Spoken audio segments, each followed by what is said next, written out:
right. Well, good evening and welcome to a conversation regarding local minimum wage. Thank you all for attending. My name is Devin Schaff. I'm a council member with the City and County of Broomfield. I'm also part of the Boulder Consortium, Boulder County Consortium of Cities. Thank you to all for your attendance tonight. I want to give a big shout out to the Boulder County Consortium of Cities and the working group to support this conversation tonight. Just to run down through those cities, who those are.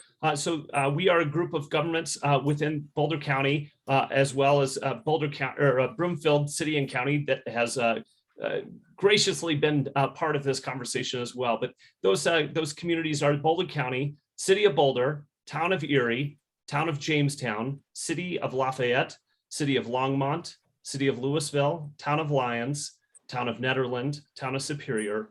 And those are the communities that continue to support this conversation and continue to do great things in the Boulder County community.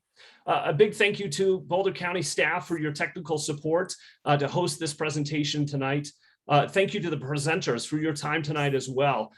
This is a long time coming in order to have this conversation. You all have graciously been a part of tonight's conversation and will continue to support us. So thank you for that. Logistics for tonight. We will have 3 presentations lasting about 1 hour in total. We will then have about 30 minutes for a question and answer portion. For that question and answer portion, you will type your questions into the Q&A section within Zoom. We will try to get to as many questions as we can tonight. We will keep a list of all the questions that are submitted and continue to answer these in the future. The recording of the presentations tonight, along with an FAQ, will be available in the future for reference. We are so excited to have you joining us for the presentations tonight, and we look forward to continuing the conversations in the months ahead. Now, I would like to introduce to you Lauren Folkerts, City Council Member with the City of Boulder. Thanks, Devin. So I'm Lauren Folkerts, and with Devin and the rest of the working group, we're really excited to bring forward this presentation and to talk a little bit more about the consortium. I wanted to hand it off to Mark to give us a little lead in.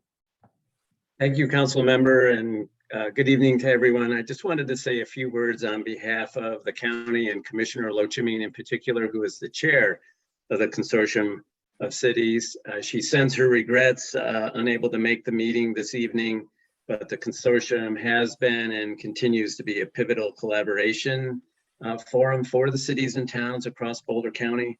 And we look forward to continuing to play that role in this context of a local wage discussion.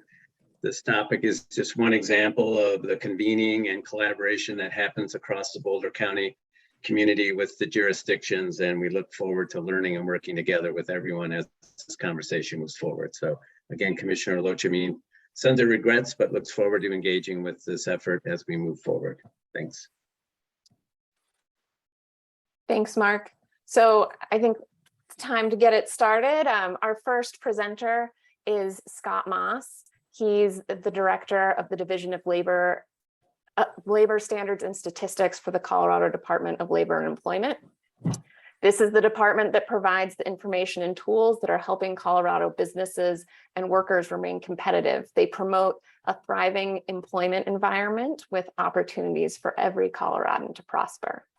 As director of Labor and Standards, Scott interprets, investigates, and issues guidance and enforces labor laws. This includes minimum wage, overtime, health-related leave, employment privacy rights, transparency in job posting and promotion opportunities, as well as public contracting and youth employment. And he also helps produce, analyze, and disseminate information on the labor force, employers, and labor market conditions, including local area unemployment statistics, occupational employment statistics, job growth projections by occupation and industry, and various analyses for other agencies, including statistical analysis for unemployment insurance program and labor market data for workforce centers that support job seekers. Prior to his work for CDLE, Scott taught employment law, wage law, constitutional law, and federal litigation at the University of Colorado Law School. Thanks very much, Lauren. Appreciate the gracious introduction, and thanks for having me here, everyone. I appreciate the chance to talk to you about this. By way of background, Lauren did an excellent job explaining what we do for a living at the Department of Labor and at my agency, the Division of Labor Standards and Statistics generally.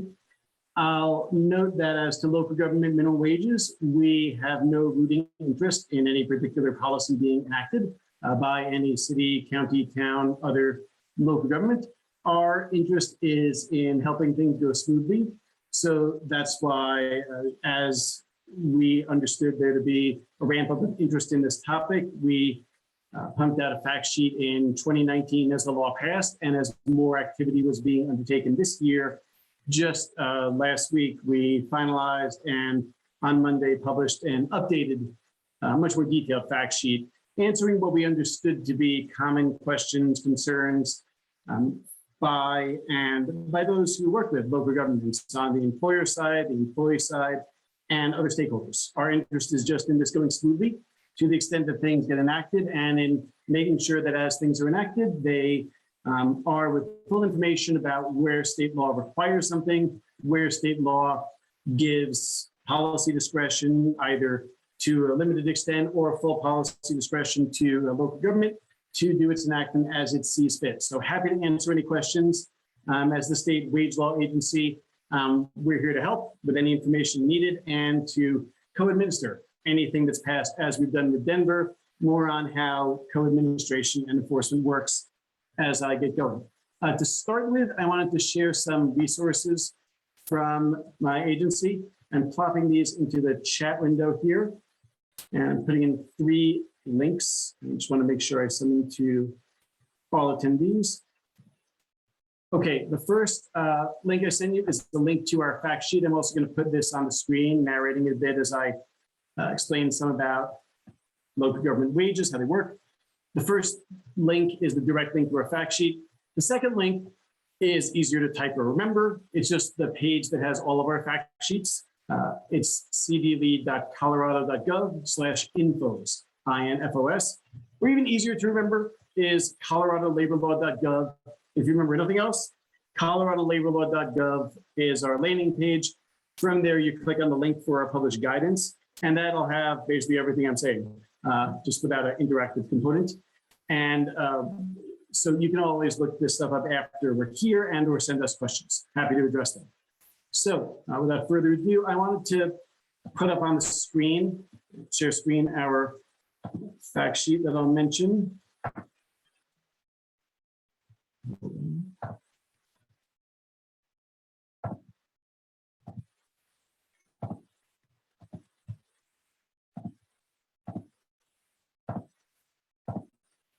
Can you all see the fact sheet on the screen?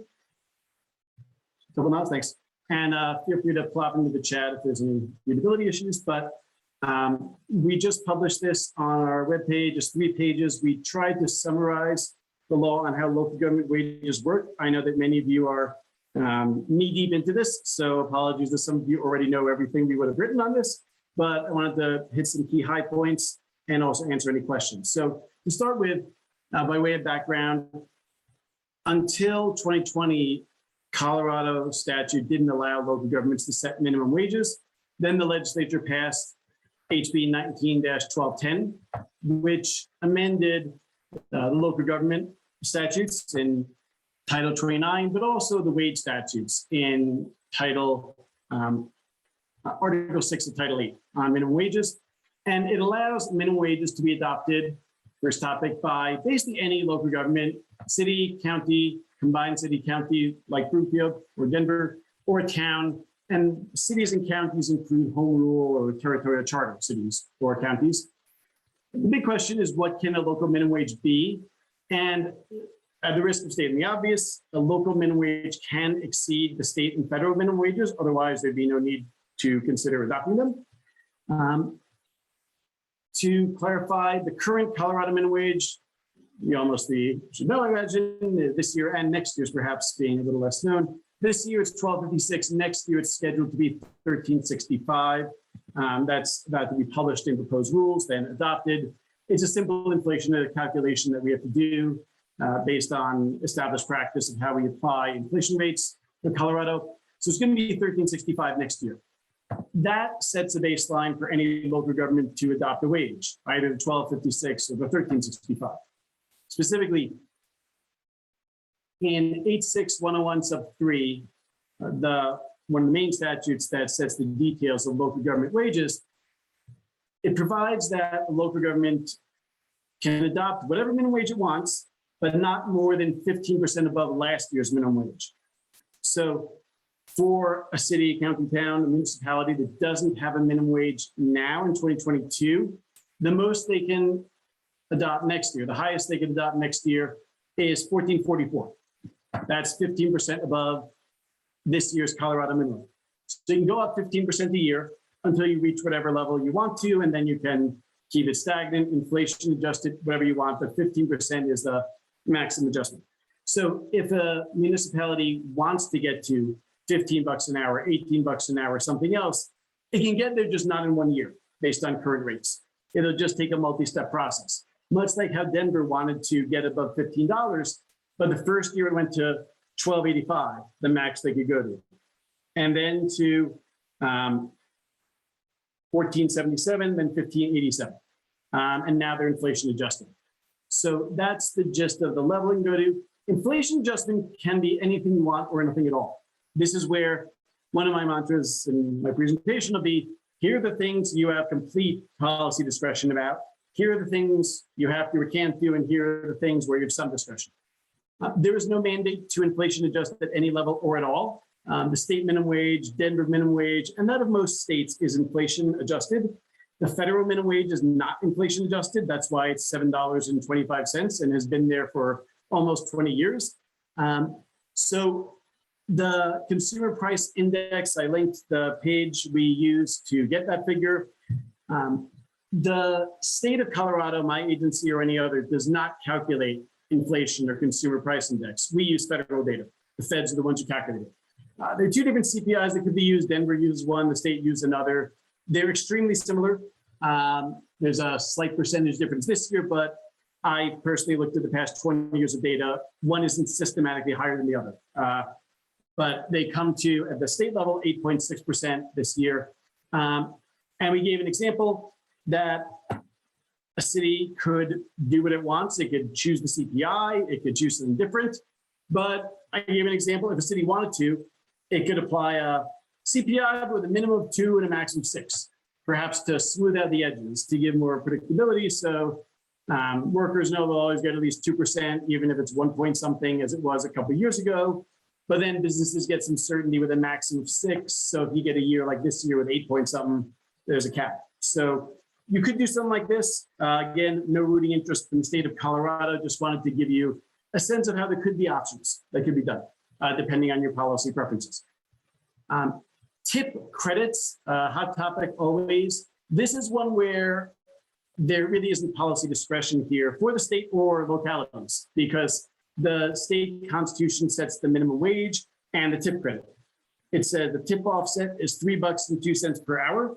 That's how you get to, for example, the state minimum wage this year is $12.56, but it's $9.54 for tip workers and direct wages they have to get. Next year, it'll be $13.65 full minimum wage or $10.63 in direct wages for those receiving enough tips. With a couple of caveats, which is that the tip offset applies only to employers in local government law that prepare or offer for sale food or beverages for consumption, bars, restaurants, etc. And it's only those who regularly receive tips and only where state law allows a tip credit. There are a couple strictures in state law. We hyperlink and highly recommend you read another fact sheet of ours, info number 3, on how tips and tip credits work under Colorado law. For example, if the worker doesn't get enough in a given week, then the employer has to make up the rest of the minimum wage. And if tips are unlawfully shared among non-tip workers, then that negates the tip credit entirely. These are things that businesses know how to navigate, hopefully, under existing state law. So the good news for local governments is that, the good and bad news is that you have no policy discretion on tip credit any more than my agency does in writing rules. But the good news is that the rules you'll have to apply on tips are well established. We have updated our fact sheets on this on an ongoing basis, and these are known rules, both the amount and the circumstances where tips are permissible, tip credits. Who's covered by minimum wage? This is an interesting one. The state law that lets local governments have minimum wages says the local minimum wage shall cover all adult workers and emancipated minors with a minimum threshold. They have to work 4 hours in your jurisdiction to be covered. That means that there isn't as much pick and choose permissible as under some wage laws. One can't decide there's a local minimum wage just for workers in XYZ industry and can't really exempt XYZ industry because a local minimum wage shall cover all adult employees in the jurisdiction. The exceptions, there are two main exceptions. One is that only time in your jurisdiction is covered, and it excludes time just passing through. So if someone from, Grand Junction is driving to Fort Morgan and goes through Denver, that's not covered unless they have work stops within Denver. Unemancipated minors, most minors, vast majority, are a big exception. They're covered by the state minimum wage with a 15% reduction, but there is absolute discretion as we read the state law, we looked it over carefully, that local government minimum wages can include unemancipated minors, can give them a 15% reduction or not include them at all. There is no provision requiring or mandating how they are treated. Again, the only mandate is that a local government wage shall cover all adult employees and all emancipated minors. So minors, you have complete discretion. If you choose not to cover minors, the state minimum wage for minors would apply. That's the state minimum minus 15%. Or you could cover them with a 15% reduction or any other percentage. Or what Denver did is allowing the 15% reduction only for those in the city certified youth employment program. So again, total discretion there. As to how to adopt wages, well, before enactment, there's a requirement in the statute, look over this text, to consult surrounding local governments and stakeholders. We put in the footnote a list of people who must be consulted: chambers of commerce, different types of businesses, workers, unions, community groups. We recommend a stakeholder meeting or a portion of a city council or county board meeting, et cetera. As long as you allow, I think, ample time for discussion, it counts as consultation with real exchange. Then adoptions must take effect January 1st. And once 10% of local governments in Colorado enact a local minimum wage, if and when, more would require General Assembly authorization, but with some complex rules where if a county and other local governments, if a county and local governments within it enact the same minimum wage, only the counties counts, and if there's an intergovernmental agreement on enforcement or administration, not just enforcement or administration, like setting it together, identically adjusting it, et cetera. That counts as only one entity. The idea is it's one jurisdictional enactment, essentially. Enforcement, I know, is a common question. When Denver enacted minimum wage, they created Denver Labor, a unit of the auditor's office, which is doing excellent work in enforcement of the Denver minimum wage. But we've seen different things in different states where some municipalities don't set up an enforcement mechanism, largely cities that aren't as big as, say, Denver. And here, under the state law, in 86101(3)(b), it's clear that a local government can enforce its own minimum wage. It can set up a unit like Denver Labor. It can alternatively or additionally grant the private right to sue to workers who are aggrieved, et cetera.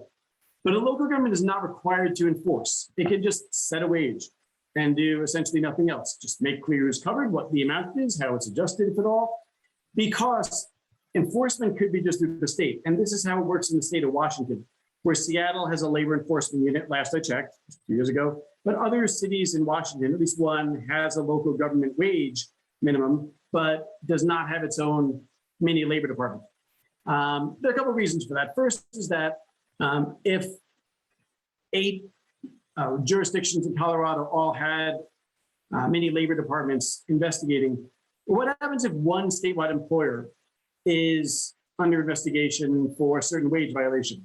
There could be different rulings by different jurisdictions. If that happens, we would all manage. We'll make it work. We'll all have to share information and make sure that a first ruling is seen by others to coordinate.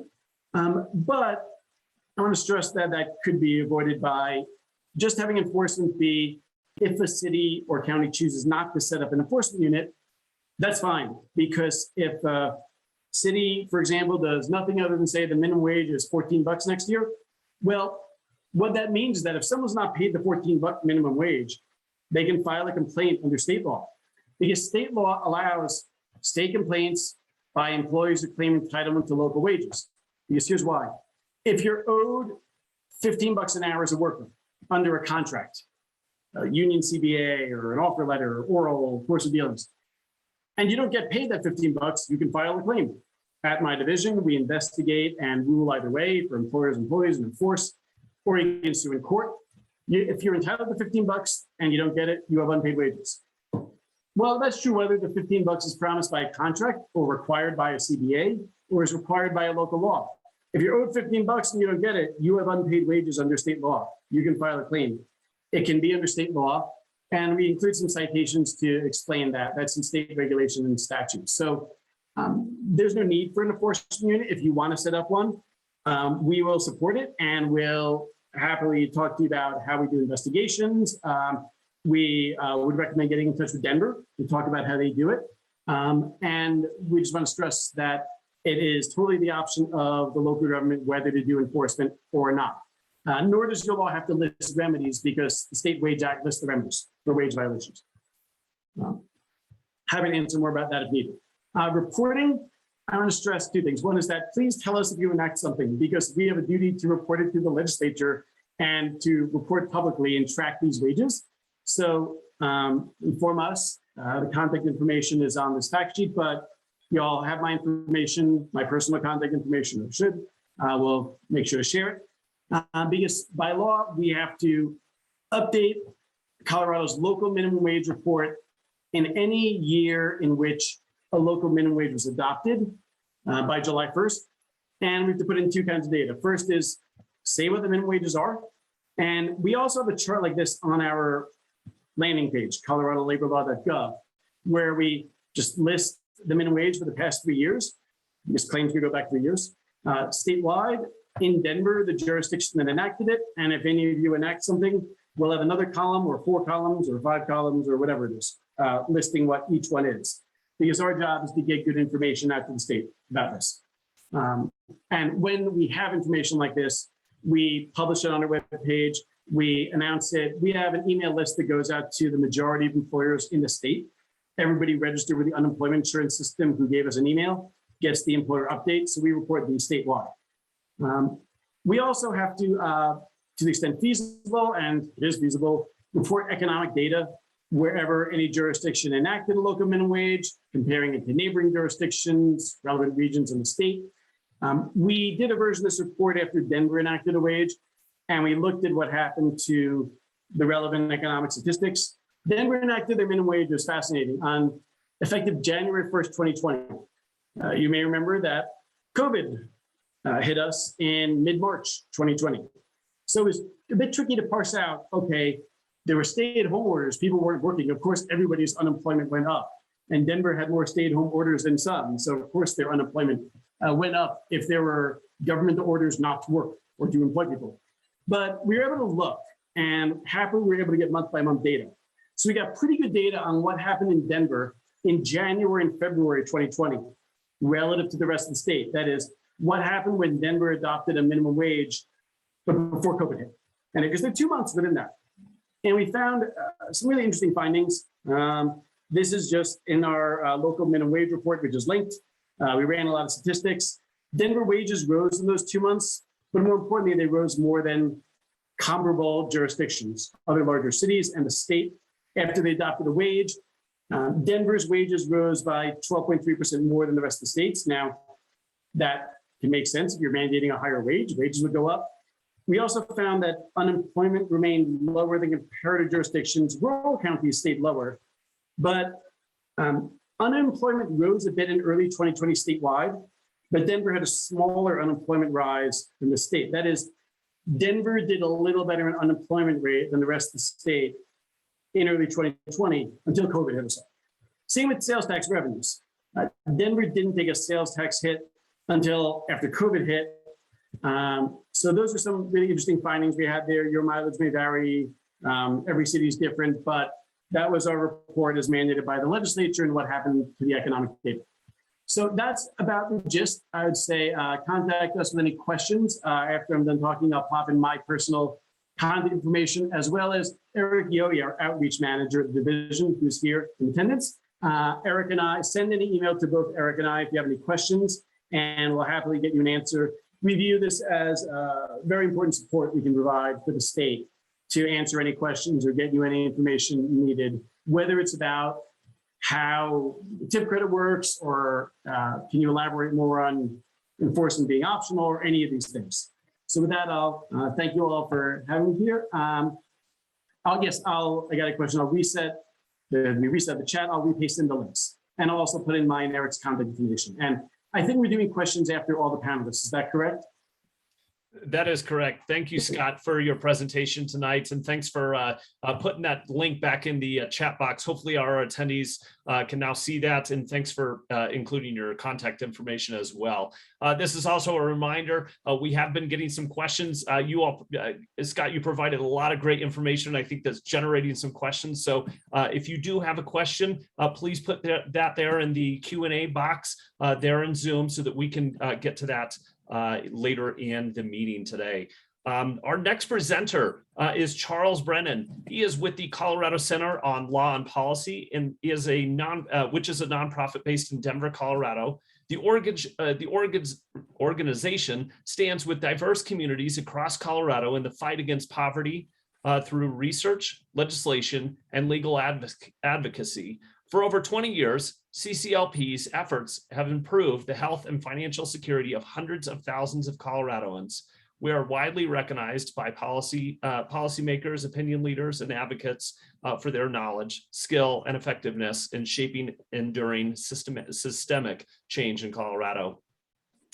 Charlie Brennan works as the Deputy Director of Research for the Colorado Center on Law and Policy.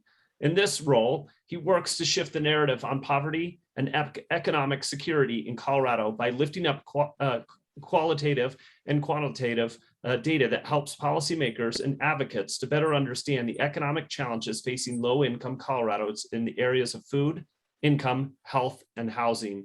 CCLP's research and analysis portfolio includes the Self-Sufficiency Standard for Colorado, a comprehensive measure of how much income families of various sizes and compositions need to make ends meet without public or private assistance. CCLP also releases the State of Working Colorado, a continuum of data that shows how Colorado's economy is performing for workers across the income spectrum, along numerous other reports and issue briefs. Charlie also helps advance the work of CCLP's advocates and partners as they seek to advance a race equity and anti-poverty agenda through Colorado. Without further ado, Charlie Brennan, please. Great. Thank you, Devin, for that introduction. And thank you for inviting me here to speak to you all today. I'm very excited to share some of the most recent findings from our Self-Sufficiency Standard update for 2022. We haven't released this report yet publicly, and so this is sort of a first look at a lot of those data points. And I'm excited to dive into them with you all here tonight. So I'm just waiting for my slides to pop up. Great. So you can go ahead and jump to the next slide.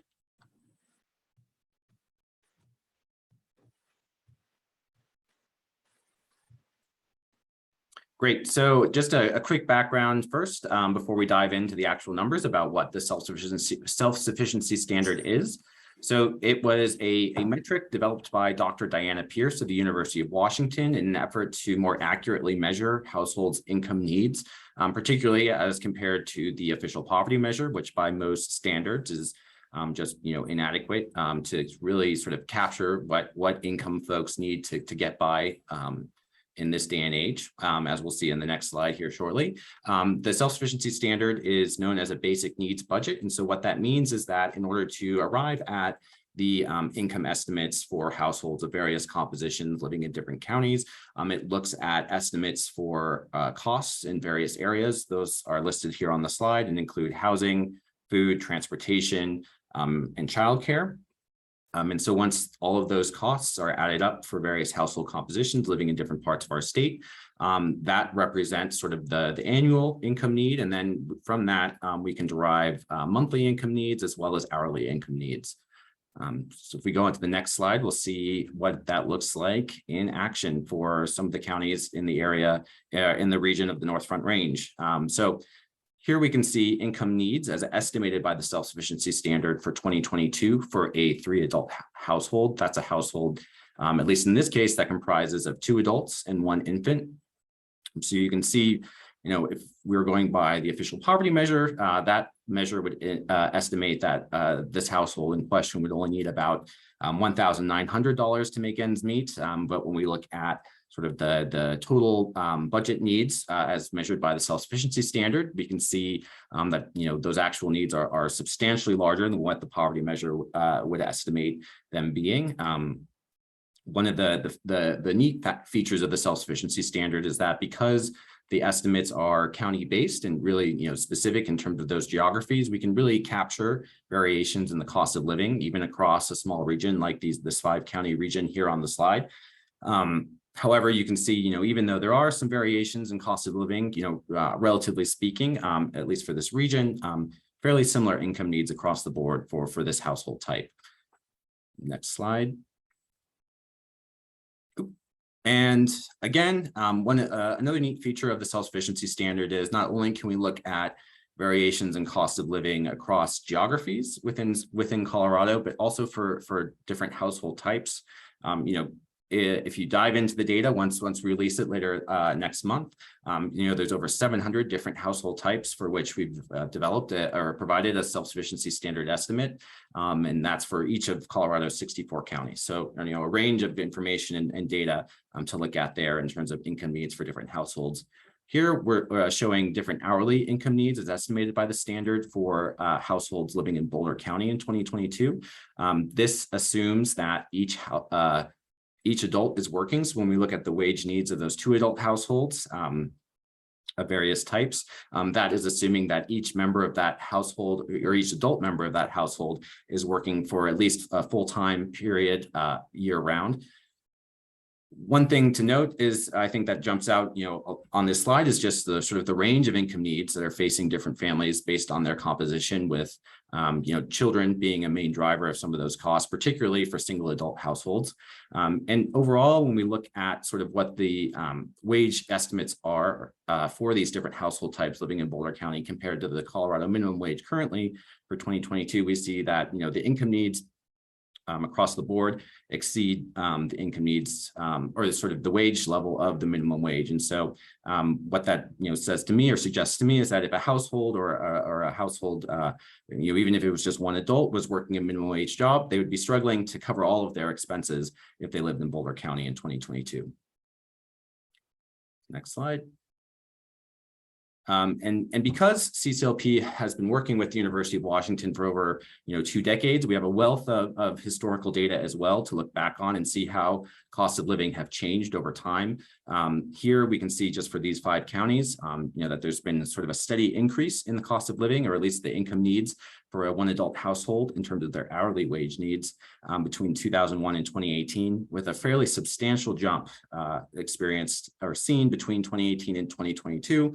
You know, this isn't really too surprising considering, you know, inflation and increases in cost of living have been particularly high and, you know, sort of at historic levels over the past 2 years.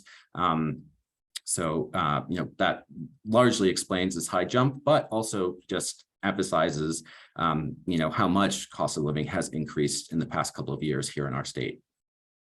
And this was just for a 1-adult household. On the next slide, there's estimates for 1 adult household with 1 preschooler, and you can see again similar trends as before, although, you know, the wage needs are definitely higher than for a 1 adult household, but sort of a steady increase generally from, you know, 2001 onward to 2018, with a fairly substantial jump in 2022 in terms of income needed to cover all of the needs of this household. And on the next slide, I think, you know, I wanted to talk about just sort of changes and different rates of growth in terms of inflation measures. As Director Moss mentioned, municipalities and local governments are free to set sort of a cost of living adjustment or increase in their minimum wage standard each year. If we look here, comparing the self-sufficiency standard and how that's changed over time since 2001 to 2022 for a 1 adult and 1 preschool household, we can see that actually the rate of change annually has been higher than the rate of inflation. Largely this is driven by sort of the increases that we've seen between 2018 and 2022. But even when we exclude that 2022 data, there still is a much larger increase in cost of living, at least as captured by the self-sufficiency standard, than that's captured by the consumer price index for the Denver Aurora Lakewood metro area. With again various variations again between different counties. Go to the next slide. So here we see a comparison of income needs or hourly income needs for a variety of different household types living in Jefferson County between 2001 and 2022. Again, if you look at that white line at the bottom there, that represents the Colorado minimum wage. And, by and large, except for, it looks like 1 year in 2018, the income needs of households living in Jefferson County exceeded the minimum wage rate. And so if we're thinking about, what is the basic level of income that folks need to get by, definitely wouldn't be able to do that, at least, as captured by the self-sufficiency standard, without any sort of, public assistance based on the minimum wage rate alone. If we go to the next slide, we can see, here mapped out a difference between what the self-sufficiency standard estimates for an hourly wage rate for a 1 adult household between 2001 and 2022, compared to what that minimum wage, the minimum wage rate was for those years, corresponding years. And you can see, while over time, there's sort of been, different variations and the gap has changed from, larger to smaller year to year. We really see that in 2022, we're at a, sort of a series high in terms of the gap in that diversion between what the minimum wage rate is and what the self-sufficiency standard estimates is needed for a 1 adult household to cover all of their basic expenses. Next slide. So in addition to the self-sufficiency standard report itself, we also, with the help of University of Washington, prepare and publish what we call the Overlooked and Undercounted report. We recently released an update to our previous Overlooked and Undercounted report at the beginning of this year. But what this report looks at is it takes the self-sufficiency standard for all those household types and all the counties in our state and compares that to what incomes were for households living in Colorado as captured by the American Community Survey. And so we're, for this analysis, we look only at working age households or households with at least 1 adult between the ages of 18 and 64 without a work limiting disability. So, that's not every household, but it does allow us to get a look and see at how well households in our state and in different parts of our state have been able to meet their income needs and what share of households are struggling to get by based on that differential between where their incomes are and what their income needs are, at least as estimated by the self-sufficiency standard. I do want to note that the data in the report and the data that I'm about to present in the following slides is from 2019. And so, doesn't represent, the economic changes that happened as a result of the COVID-19 pandemic from 2020 onward. However, I think it does give an interesting benchmark, at least in terms of thinking about, where we were at the beginning of the, before the pandemic happened. And also, taking a step even further back, looking, back to the Great Recession, the period between the Great Recession and 2019, was one of the longest periods of economic growth in our country's history. And so, it gives an interesting benchmark, at least in terms of, where we were at sort of the peak of those boom years that we were experiencing prior to the COVID-19 pandemic. So if we go to the next slide. We have those income inadequacy rates for 2019 for the state of Colorado as a whole, as well as counties in this North Front Range region. Overall, when we look at Colorado as a whole, about 1 in 4 households did not have enough income or adequate income to cover their expenses as estimated by the self-sufficiency standard. So that's quite a significantly larger share of households that are facing economic insecurity than captured by the official poverty measure. And if we look at that income inadequacy rate across these different counties. We see that there is some variation between them in 2019, with some being higher than the state rate and some being lower. And if we go to the next slide, we can see how the rate of income inadequacy has changed over time since 2000. Back in 2000, at least in Colorado, and fairly similar rates in other counties, about 1 in 5 households did not have enough income to cover their basic needs. That increased substantially in 2016, largely for a number of reasons, largely being the Great Recession and sort of the 2001 recession as well. So sort of a period of economic upheaval in the 2000s. And we can see that, even though, most counties, except for, Jefferson and Broomfield, which did, see tremendous decreases in their rates of income inadequacy, most counties are still above where they were in 2000. So we go to the next slide. So really quickly, I wanted to give an overview. We've been focusing primarily on sort of 5 counties, but did want to just share a little bit of information about what those wage needs look like in counties outside of the 5 counties that we've looked at here tonight, elsewhere in the Front Range region, counties that may, also be interested in joining with you all, or the local governments that are represented here, in terms of, exploring and contemplating an increase to their minimum wage. So if we go to the next slide, we can see what that map looks like. And, relatively speaking, not a whole lot of variation, at least along that Front Range region. Really, where we start to see sort of lower rates of income needs is as we move further east in our state towards the Eastern Plains, but definitely along the Front Range, quite a few counties that are within that, over $20 range in terms of the income needed, in this case for a 2-adult household that has 1 preschool-aged child and then 1 school-aged child in 2022. So with that, I did want to just briefly provide you with some links to follow up if you're interested in learning more about the self-sufficiency standard, or diving into more detail in the data that we do have available. You can go to our website, cclponline.org/resources-publications, or visit self-sufficiency-standard.org/Colorado for data directly from the University of Washington, who prepares this for us. As I mentioned at the start of the presentation, we will be releasing an update for our 2018 self-sufficiency standard sometime, or for with the data from 2022 that I presented here today, later next month. And so definitely keep an eye out for that report and more data to take a look at. But in the meantime, feel free to reach out to me or other folks at CCLP. Definitely be happy to connect you with myself and provide more information or answer any questions that you may have about the self-sufficiency standard or the overlooked and undercounted reports. Thank you.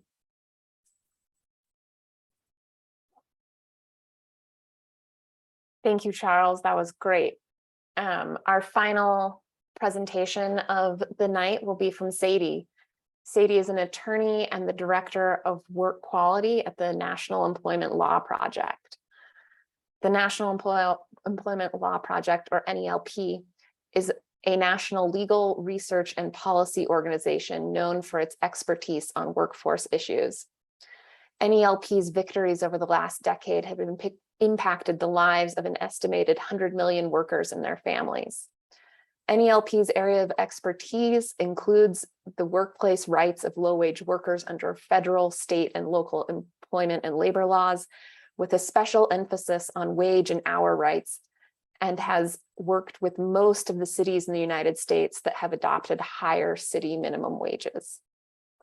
Sadie works on researching, developing, and promoting policies that raise job standards and expand workplace protections for workers in low-wage jobs. She is a frequent commentator in national and regional TV, radio, and print outlets on workplace issues. She's received her law degree magna cum laude from New York University School of Law, where she was Root Tildenkern Public Interest Scholar and articles editor on the Review of Law and Social Change. And she received her BA magna cum laude from Brown University. Prior to joining NELP, Sadie clerked for the Honorable Ellen Bree Burns of the U.S. District Court of Connecticut. Prior to law school, she worked as a labor and community organizer for New York's Working Families Party. Hi everybody. Hi Lauren. Thanks so much for having me tonight. I'm really excited about this working group meeting.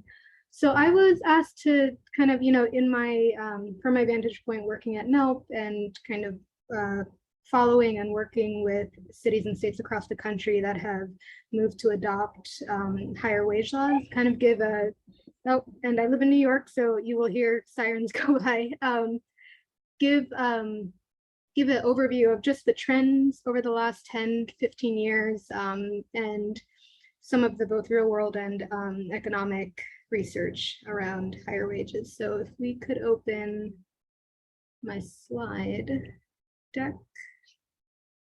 Great, thank you. Okay, yeah, that's the title. So the next slide, please. Okay, great. So as Scott mentioned, the federal minimum wage, as we all know, is $7.25 an hour. It's been $7.25 an hour since 2009, which is at this point the longest stretch since it was first adopted in 1938 that the federal minimum wage floor hasn't moved. So not surprisingly, we've seen momentum over these last 15 years on the state level to raise the minimum wage above that. We're currently at a moment where 30 states plus DC have raised their minimum wages above the federal floor. Many of those states have done so significantly, like Colorado. So we're at a point now where, we have states that are raising the minimum wage. We have states that will never raise the minimum wage above the federal floor. And over the last 10 years, we've had this tremendous wave of action on the local level to raise the minimum wage. It seems like pretty common now, but back in 2004, there was only one local minimum wage law. The first one was adopted, I think, in San Francisco in 2004. And, less than 20 years later, we're at a point where we've seen over 60 local minimum wage laws, many of them adopted in the last 7-8 years. The trend is not just for, more and more activity on the state and local level, but for wage floors to be higher than ever before. We are now at a point where 42% of the US workforce lives in a state or locality that has a $15 an hour minimum wage law. Next slide, please. So why the trend towards higher minimum wages on the local level? I just wanted to, and probably all of this is pretty known, but just to highlight some of the reasons. One is, of course, the lack of progress on the federal level, not just the $7.25 wage level, but the fact that the minimum wage for tipped workers on the federal level is still $2.13 an hour. The fact that we still have a sub-minimum wage of $4.25 for youth workers, the fact that disabled workers, many of them are carved out of the $7.25 an hour floor. So, states and cities who want to rectify some of these exclusions are also taking action. I think the second reason why we're seeing this trend is because there is a national trend towards more expansive use of local lawmaking power on these issues. When Colorado repealed its state preemption and allowed localities to enact local minimum wages, that was part of this nationwide trend towards localities adopting wages. Especially, Colorado is not an example of this since the state has raised its minimum wage significantly, but in a lot of places cities are acting where their state legislatures, where one, you can't do it via ballot in the state. So the voters can't vote to raise the minimum wage, which as we see from real world experience and polling, when they can, they do. But in places where you can't do it via ballot and you're reliant on a state legislature and the state legislature is not amenable to doing that, you're seeing cities take action to do it, especially in states where the cost of living is much higher in the locality taking action.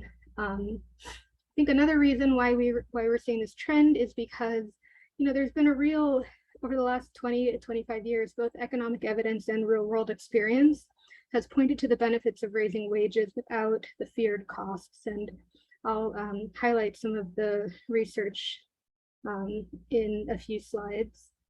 Next reason, worker organizing through ballots or through legislative action. We've seen a tremendous wave of worker organizing, whether it's the Fight for 15 or whether it's, Amazon warehouse workers organizing or what have you, that has both, shifted lawmakers' opinions, but also shifted public opinion towards seeing this as a key issue that affects not just workers making minimum wages, but affects the health of our overall economy. And, related to that is just minimum wage is a broadly popular issue with the public. It, polls extremely well, regardless of political party affiliation. Anytime it's on the ballot, it, passes with strong majorities of the vote. And especially because wages are so low and the cost of living is so high, it's, an issue that really motivates people. Next slide. Okay, so I wanted to touch a bit, and there's reams and reams of research, and I've cited a few in like a resource section at the end of the slide that will be accessible to everybody. But just to highlight that, like I said, there is just a significant body of economic research at this point that points to the fact that raising the minimum wage, to account for the fact that its value has fallen so dramatically over the last, decades, can be done in a way that, has real benefits for workers and communities and doesn't cause, the feared employment effects that are often cited. There is some folks might know of this study done in the 1990s called the Krueger study. It was one of the first minimum wage studies that compared states where the minimum wage went up and where it didn't. In that case, it compared fast food employment across the border in New Jersey and Pennsylvania, when New Jersey raised its minimum wage and Pennsylvania did not. So it compared counties that shared that state line and found no adverse employment effects, no evidence that higher minimum wages push business up across the state line. So a 2010 study replicated this, but looked at minimum wage impacts across state borders, comparing more than 250 pairs of neighboring counties that had different minimum wage rates between 1990 and 2006, because they were located in neighboring states. So it basically looked at every single pair of neighboring counties that had a different minimum wage during that time period, and it found no adverse employment effects, and again, no evidence that business left. So there's been a lot of research, trying to identify, okay, why is this? Why is it that all of these studies show that minimum wage increases have little or no discernible effect on employment? Findings that hold even when you look at younger workers with fewer educational credentials. And what the studies have shown, and you can move to the next slide, please, is that, actually, if you could move to the next slide, and then I'll come back to this slide, sorry. Thank you. What the studies have shown is that there are a variety of mechanisms by which businesses have adapted to these higher wages. First, none of these increases are going to 725 to 15 overnight, right? They all are phased-in increases. And, that is to the discretion, obviously, of the lawmakers of how to phase in an increase to a level that, makes sense for your community. But, they're not these huge jumps. And so the adjustments, businesses have an opportunity to adjust to those measured increases. Studies show that it's done, through price adjustments, obviously, but also significantly reduced turnover costs and higher worker productivity. Turnover costs are huge. Minimum wage increases are estimated to absorb approximately 50% of, or 15% of the higher costs of or reduced turnover is estimated to absorb approximately 15% of the higher cost of a minimum wage increase. there is, dramatically increased worker productivity, especially when you're going from a very low minimum wage. You attract more productive workers, you reduce absenteeism. Higher wages are associated with better health, which means less illness. So there is, a lot of economic research kind of highlighting the benefits of higher wages for businesses. And if you could go back to the previous slide, I wanted to note too that, of the economic research around minimum wage over the last, 5-7 years, I'd say, there has been a body of research looking specifically at the impact of local minimum wage policies. One, because there are more and more of them, two, because the wage levels are often higher than what state minimum wage laws end up being. And so I cited one here that was the first analysis of the effects of minimum wage policies in the 6 largest cities that were the first to raise the minimum wage higher than $10 an hour. So this was back in 2016. And again, finding, benefits to low wage workers without the feared negative employment effects. So if you could go 2 slides forward. Yeah, great. Yeah, so I put some of the research on the next few slides, and then the last slide, and then, oh yes, and then the slide has my contact info. But I guess, the takeaway for us at NELP is that there is this trend. It is a significant trend towards adopting higher local wages. It is in the face of, lack of activity on the federal level, and, just trying to address really spiraling cost of living, and, the need for workers to be able to make ends meet, and that there is, significant bodies of research finding that it is workable and good for businesses and workers alike. Thank you. Sadie, thank you so much for your presentation tonight. At this point, I would like to thank all of our presenters that have graciously agreed to spend their time with us tonight and provide this great information.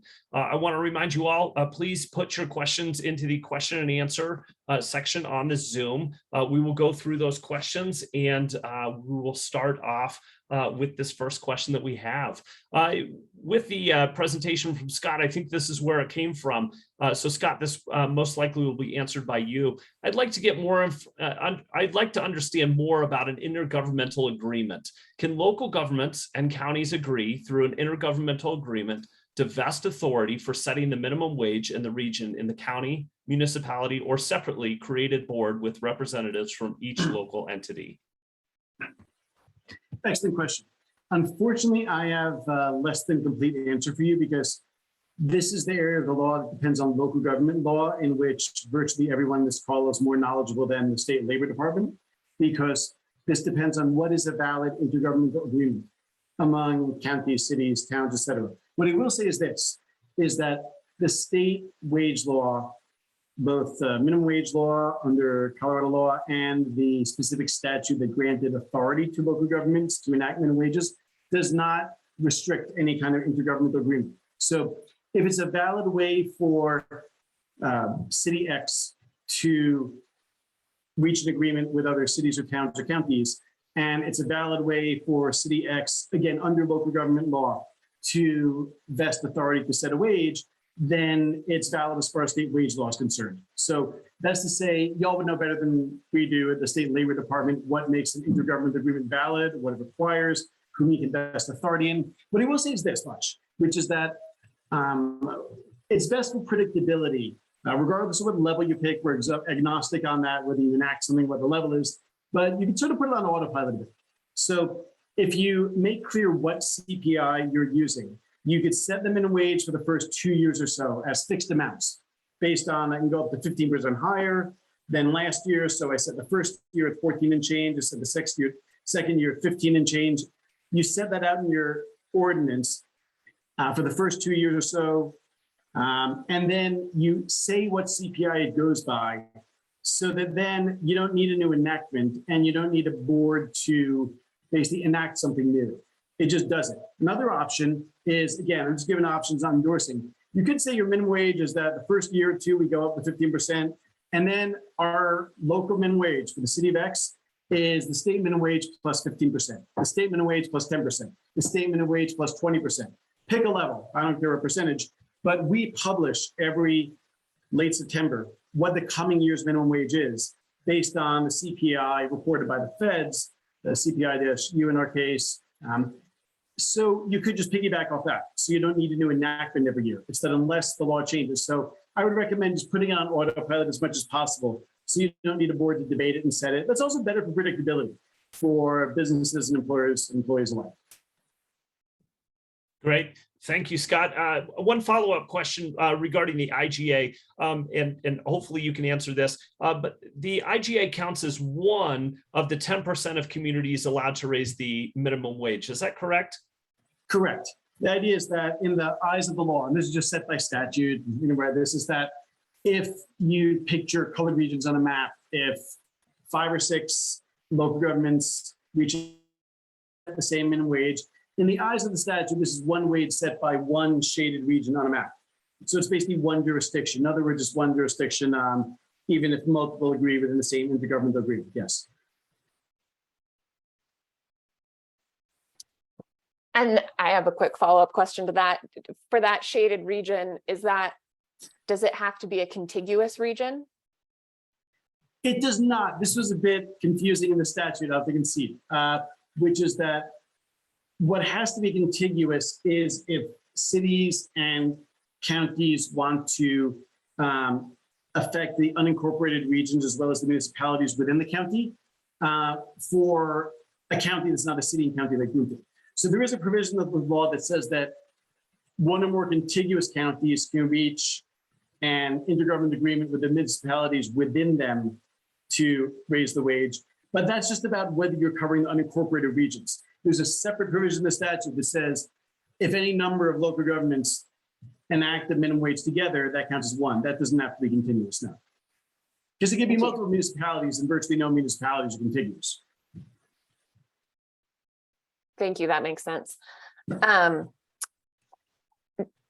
I believe, so this next question is going to be for Sadie, I believe, from Joe. Is there evidence that raising the minimum wage has lowered the incidence of household earnings less than the self-sufficiency income, i.e., if wages increase and employers respond with higher retail prices, do workers actually benefit, or do we move the SSI higher and leave workers effectively in the same position as prior conditions?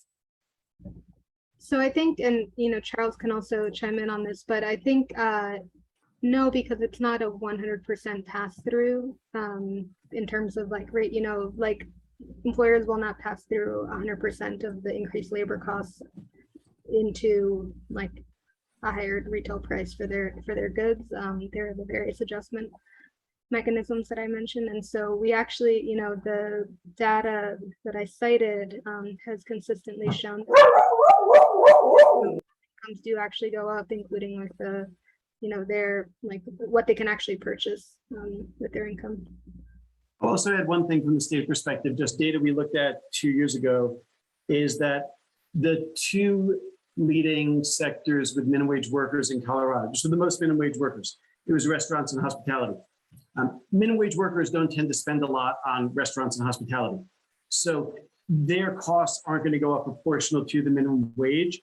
If, in other words, the minimum wage is mainly increasing costs of buying food at restaurants rather than supermarkets and of going to hotels and ski resorts. Hotels, ski resorts, and restaurants aren't areas where the minimum wage workers spend a lot of their money. So you'll tend to see relatively less pass-through of cost to minimum wage workers than to higher wage workers. Yeah, and I'll just add, at least over the period of time that we have data for from the self-sufficiency standard, what we found is that, the cost of living as captured by the self-sufficiency standard has actually increased more than the price increases under, due to inflation as measured through the CPI. And so I think what that says is that, a lot of the costs that these lower income households are facing, particularly childcare or housing are not necessarily costs that would be, as Director Moss was saying, are costs that would necessarily be affected by industries that are having to pay higher labor costs as a result of a higher minimum wage. And so, I think it also sort of depends on, what you think is driving inflation. If it is sort of increases in wages, I think what we've seen, over the past couple of years, even with the higher rates of inflation, is that real wages, so wages adjusted for increases in inflation, have actually been declining recently. And so even though they've been going up, they haven't been going up as high as the rate of inflation. And so I think what that, in my mind, raises a question about, is it really wages that are driving increases in inflation, or are there other factors at play outside of increased wages, either through just employers providing higher wages to their employees, or through mandates such as increases in the minimum wage? I think there are other factors at play that are sort of apart from minimum wage policies. Great, thank you for that. I have a question that one of our attendees sent me in advance, and this is probably maybe best answered by Scott, but Charles and Sadie, feel free to jump in. The market is dictating higher wages right now. Businesses are already paying more than $25 an hour for, say, restaurant cooks. How concerned should this person's business be that local minimum wages will be over that hourly pay in, say, 2023 or 2024? Are we looking to, to jump? Can we jump that minimum wage up over $25 at this point? Yeah, excellent question. It's always interesting when the market wage starts to exceed what the minimum wage is. Just a bit of a side note. There's always talk, and this is something where I don't envy the tough policy calls of local governments. Your concerns if we raise the minimum wage in our jurisdiction, is that going to divert business activity to the neighboring jurisdiction that doesn't have these costs?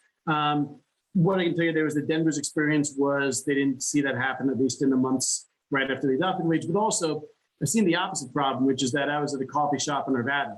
They couldn't get staff, and they were paying about minimum wage. The problem is that if you're paying much less than the Denver minimum wage, a mile from the Denver border, I don't know who's going to work for you. So there is this phenomenon of once there are enough local minimum wages, it's not clear it's great to be a business in a jurisdiction without a minimum, being the only one still paying $13.65 next year, right? If everybody on this call adopts a minimum wage in the 14s, 15s, 16s, I don't know who's going to work. And we'll end up with mysterious reports of labor shortages in the other cities that don't adopt something, and it won't be a mystery at all. I'd say, getting back to the question of, what about how high could it go? There is that limit in state law of going up 15% a year. So we put in the fact sheet on page 1 that the highest any of y'all could adopt next year would be, let me just make sure I get this right. 14, if you wanted to, this example 1 on page 1, let's say you want to go as high and as fast as possible. The highest you could do is 1444 next year, and then 1661 in 2024. And if you really want to do you could do 1910 in 2025. So there is no way, if any city doesn't have a minimum wage now, and they start light speed as quickly as they could in 2023, they can't get to $20 until 2026. So I think that I don't know what the dollar amount is, and yes, you could get to around $22 by 2026. But by then, $22 won't be the same thing it is now. Our intuition of is $22 a high wage now will be really different in 2026. So I think the state with this 15% maximum took away, I think, for now, concerns about an over $20 wage. I'd say that's one limit that takes that issue out of circulation.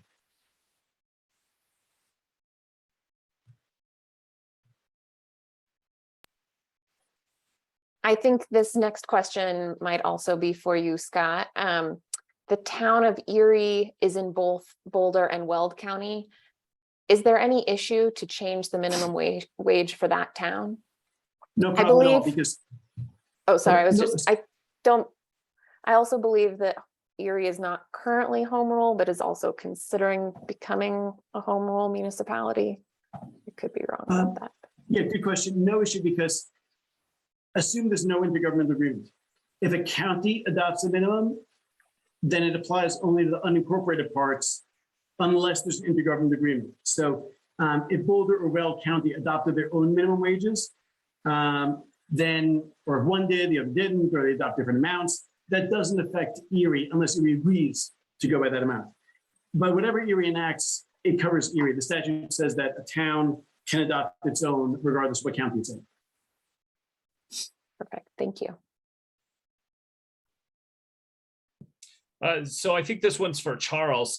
Charles, if looking at the trends that you were showing in terms of the cost of living and the minimum wages, and kind of the need to be self-sufficient, if we return to more of a steady trend of cost of living for households, you had shown kind of this was a steady trend that was upticking, but then we saw that major jump into 2022. But if we return in 2023 or 2024 to more of that steady trend, how much of an increase would we expect from that 2022 to 2023 or 2024, depending on kind of what the trend kind of data that you have shown? Yeah, so that's a good question. And I don't know that I have a good answer off the top of my head, at least in terms of like a specific number. But if we look back at the historic trends that I showed on the slide, or one of the slides, at least for the 5 counties that we were talking about, it will also depend on sort of what household type we're looking at. But by and large, I would say, we've seen the self-sufficiency standard rate increase by about, 2.6 to 3% each year. And, that's not including the increase that we saw between 2018 and 2022. And so if we go back to sort of the, trends as normal, that's likely the range of increase that we would expect to see, at least in sort of this, North Front Range region of Colorado. That's going to be different depending on where we look in the state, just based on the way that the self-sufficiency standard is calculated. But, I would say, higher, and I think another point to make is that would be higher than the rate of increase from inflation that we've seen in the past as well. So sort of that like 2.6%, 2.2%, I think it was even before, if we don't include 2022. And so, we're still looking at least income needs as estimated by the self-sufficiency standard increasing faster than the rate of inflation.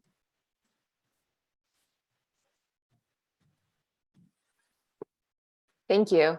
Our next question, I believe, is also for Scott. Can jurisdictions that increase minimum wages at different times form an IGA? Oh, it went away.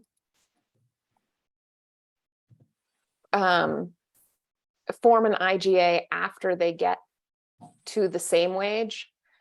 And would that IGA reduce the state count towards the max? For example, if a jurisdiction enacts a policy to catch up to Denver? Boy, this is a tough one.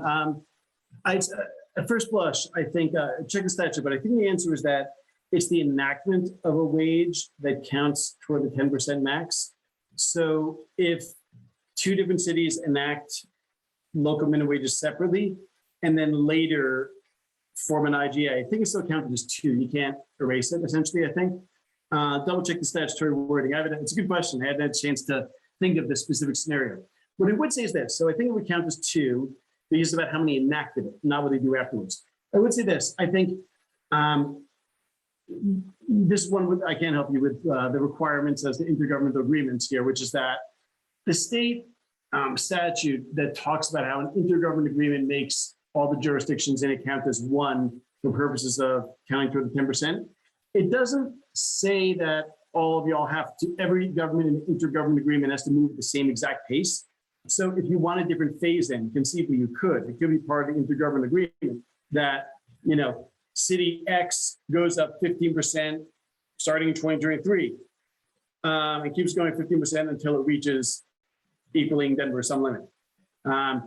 City Y could say intergovernmental agreement, their increase starts not in 2023 but 2024. And they keep going up 15% until they reach that same level. So the intergovernmental agreement could say different things for different jurisdictions. If one of you wanted to move at light speed and the other wanted to, wait a year before you start an increase, or a small increase in year 1. In other words, The state law does not say to be a valid intergovernment agreement that counts as one, you all must have the exact same number at all times. Hope that helps. Thank you, Scott. I appreciate that. I think this question is for Sadie as well as Charles. When we look at that self-sufficiency standard and kind of that, and not just specifically with that self-sufficiency standard, but also kind of the ability for people to sustain within their communities. If that standard is not met, what are the choices that these families are making, and how are they to survive in these communities when they are not making enough to adequately pay for their living expenses? Do you want to go first, Sadie? Yeah, jump. Sure. I mean, I think if you look at rates of, dual family house, so multiple families living in one household, or, the short answer is that people are not surviving, but they somehow are. I think like anything from, if you look at research on rates of like child health or family stress levels, like working multiple jobs with schedules that are, not defined in advance. Like there's, or working in like more hustle economies, where you can get paid in cash. There are just a million different ways that people are coping with not earning a decent wage and not earning a decent wage at one job. Yeah, I think that's right. I mean, I think people are, pretty creative in terms of, trying to make ends meet. But, ultimately, I think what happens is either, folks might maybe cut back on some expenses. So, for at least for the self-sufficiency standard, maybe that means, no childcare for 1 week, or that we're foregoing, the food expense, at least that's assumed in the self-sufficiency standard. Maybe we're cutting back on that for a month or two. Maybe we're using credit cards or, debt to cover some of those expenses. So, I think there's a variety of ways, and so there's no one set way, but I think it does to the point, or to the larger question about, what does that mean for our communities? I think that does mean that over time it becomes increasingly difficult and unsustainable for lower income households to be able to continue to live in some of these high cost parts of our state, particularly parts of the state that have seen cost of living increase by, a substantial amount. And so I think not only does it have impacts on our communities, but I think also the economies of our communities in terms of, where those low income workers are who are employed in the community, if they're forced to move out, maybe those employers aren't able to find workers. Maybe, we're increasing commuting and congestion on our roadways, carbon emissions as folks are commuting further distances as well. So I think there's a range of other impacts that we also have to consider. One thing though that I should note is that, another way that folks can help address some of the costs or captured in the self-sufficiency standard is through public benefit programs. And so that self-sufficiency standard assumes the income needs without any sort of public supports or any sort of assistance from programs like SNAP or housing choice vouchers. And so I think expanding those programs is another way to help households, that the government can help households increase or increase their ability to attain self-sufficiency, or at least meet their income needs, because so you either lower the total costs that households are having to face, or raise their incomes from the bottom.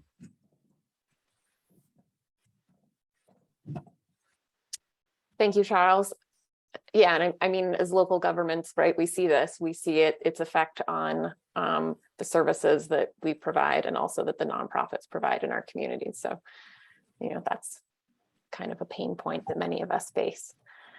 This next question, I think any of you could answer it.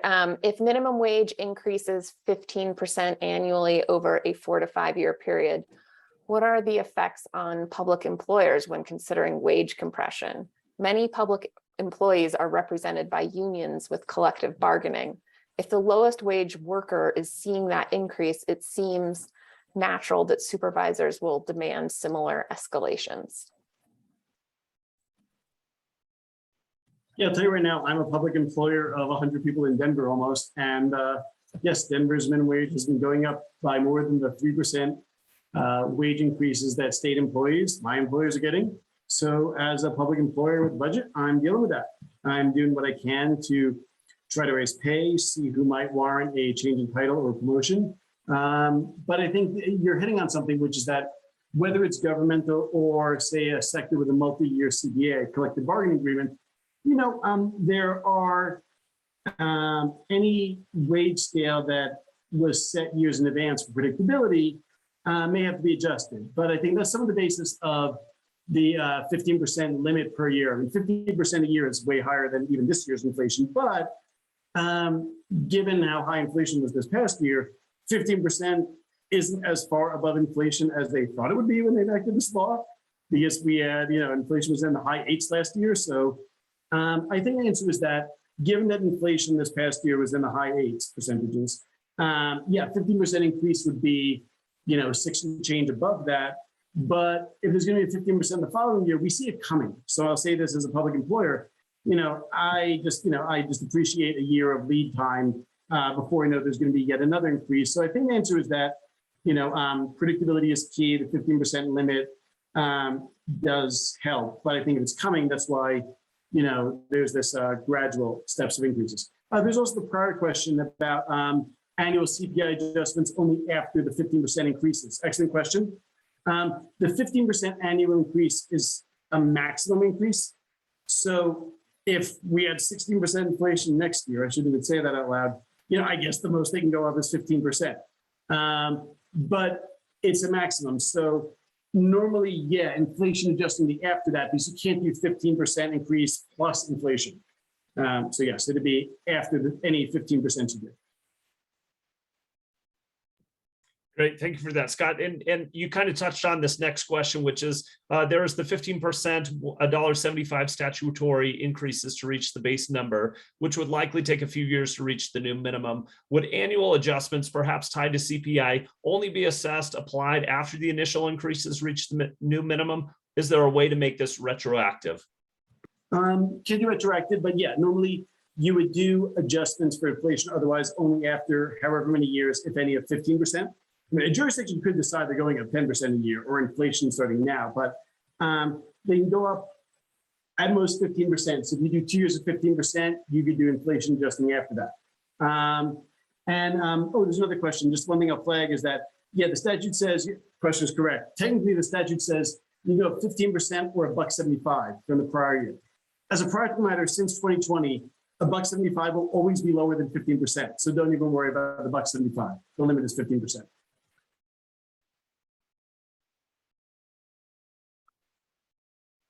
Thank you. And then maybe Charles and Sadie, you could jump in on, in other jurisdictions, have we seen wage compression as a major challenge where, and I guess, Sadie, this probably particularly relates to your work.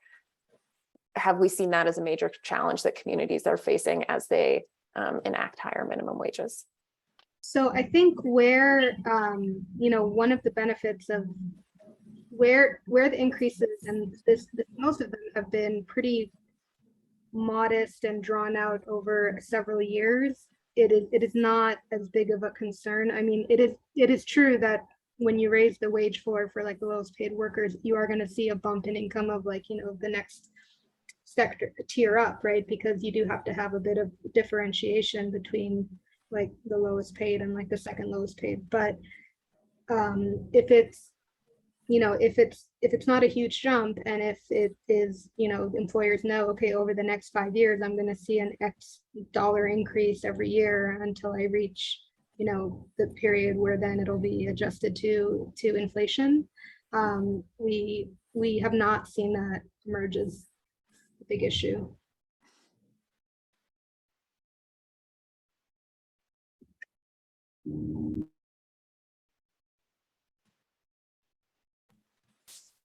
Sorry, Charles. I was wondering if you wanted to jump in on that question.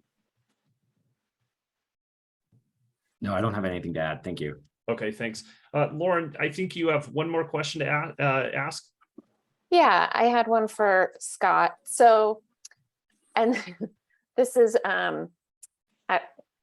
One of the things I've been wondering is how many jobs in Boulder County would be affected. And I'm wondering if that's data that your office could give us potentially if we had like a minimum wage that we were thinking about, or is that?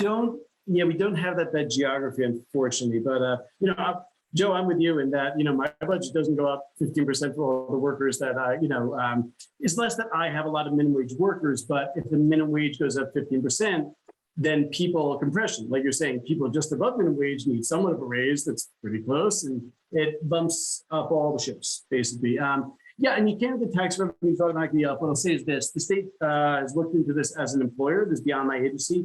There's a fraction of state employees that get minimum wage, some janitors, some entry-level administrative assistants type staff or receptionists and people at gates. And, those folks to go up 15%, those higher, there may be compression issue, but not up 15%.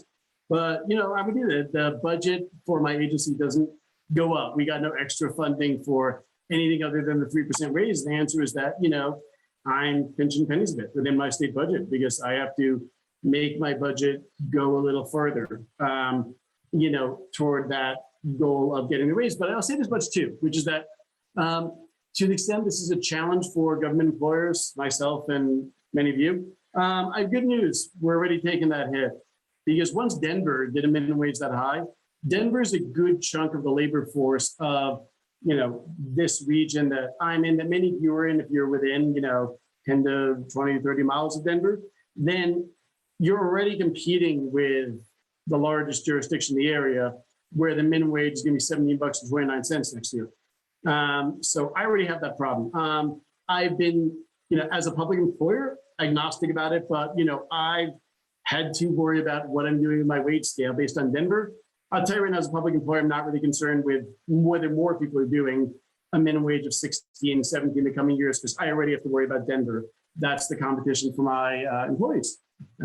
So, good news, we've already taken that hit regardless of what most of the rest of you all do, because Denver, set the dominoes falling on the idea of wages below 17 an hour. We already have to adjust our budgets. And, Joe, maybe we'll hold a joint bake sale or something, because I'm with you. It's a challenge for a public employer. I'm not scoffing. I 100% agree with your question. I can't just increase my budget any more than you can increase sales revenues.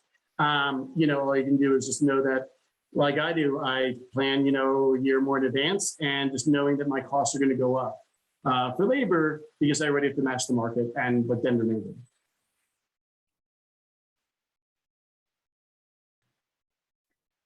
Thank you all so much. I think it looks like we're sort of to the end of our questions, and we're also real close to the end of our time. So I think it's a great point for us to kind of wrap up. I wanted just to say thank you to our presenters and for everyone who has joined us tonight, both for the great presentations and the great questions.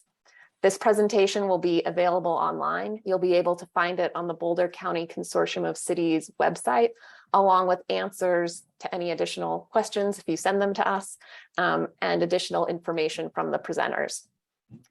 Unfortunately, the chat feature wasn't working tonight. We will follow up with an email in the near future with the link for the information sheet Scott shared during his presentation, as well as contact information for the other presenters. This is just the beginning. What you've heard here tonight was focused on the mechanics of minimum wage, how state law has changed, national wage trends, and cost of living information related to our local communities. Looking forward, we need to start having these serious conversations with our constituents. The minimum wage working group was started out of the Consortium of Cities, but we are not limiting participation to consortium member city electeds. While all of the cities and regions we represent have different special characters and circumstances, wage and housing are issues that impact our communities regionally. In order to avoid creating unequal playing fields for businesses and not increasing incentives for employees to take on longer commutes, having a unified regional minimum wage would be beneficial. If you are interested in joining, please reach out to me or Devin. We would love to include you in the working group. Please let us know if you or your jurisdictions are interested in moving forward with the conversation on local minimum wage efforts, particularly if there's interest in a coordinated wage.